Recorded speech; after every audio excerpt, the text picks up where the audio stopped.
कोई उनको चैलेंज करे, कोई जनता की बात करे, वो तो अब वो तो करने दो ना, क्या फर्क पड़ता है। मैं तो किसान परिवार का एक मास्टर का बेटा हूँ। वो अपने आप को कह रहे थे मैं मास्टर हूँ, मैं तो मास्टर का बेटा ही हूँ, मैं तो मास्टर बना ही नहीं, मैंने बीएड जरूर किया था। लेकिन मेरा मान और सम्मान कोई मायना नहीं रखता। हमारे महापुरुषों का, हमारे नेताओं का, हमारे पूर्व प्रधानमंत्रियों का, उनका भी मान सम्मान रहे और चेयर का भी मान सम्मान रहे। ये मैं कहता हूं ना, चेयर का रहे तो चेयर के सम्मान के लिए ही तो खेद प्रकट किया मैंने। और मैंने किसके गोली मार दी? खेद तो प्रकट चेयर के सम्मान के लिए किया है। और व्यक्तिगत वो अगर कोई कपोल कल्पित काल्पनिक न्यूज के आधार पे हो गए तो मैंने यहां तक भी कह दिया कि मैं उनके घर जाके कहूंगा कि साहब ऐसी बात नहीं थी, फिर भी आपको कोई ठेस पहुंची है तो मैं खेद प्रकट करता हूं। इसके बाद में हो क्या गया? कोई मुर्गा बनाना चाहते हैं क्या किसी को?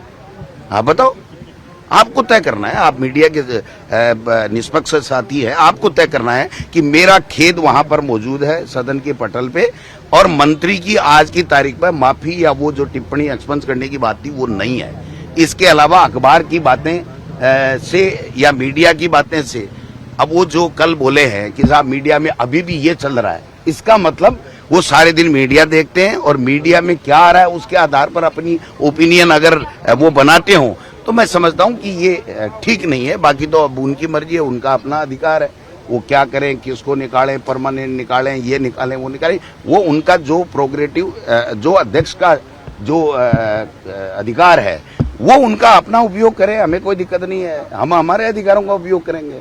लेकिन हम बीजेपी आरोप ये लगा रही है कि कांग्रेस अलग दिशा में दौड़ रही है, टीकाराम जूली जी अलग दिशा में है। तो भाई मैंने यहाँ तक कह दिया कि टीकाराम जूली जी, मुझे किसी ने पूछा कि आप टीकाराम जूली जी कहेंगे तो माफी मांग लेंगे। मैंने कहा मैं एमएलए से इस्तीफा भी दे सकता हूँ अगर मेरा नेता कहे तो। वो बात मैंने इसलिए ही कही थी कि इतनी बड़ी बात कि नेता ही तय करता है वहां पर, और नेता ने ही तय किया था।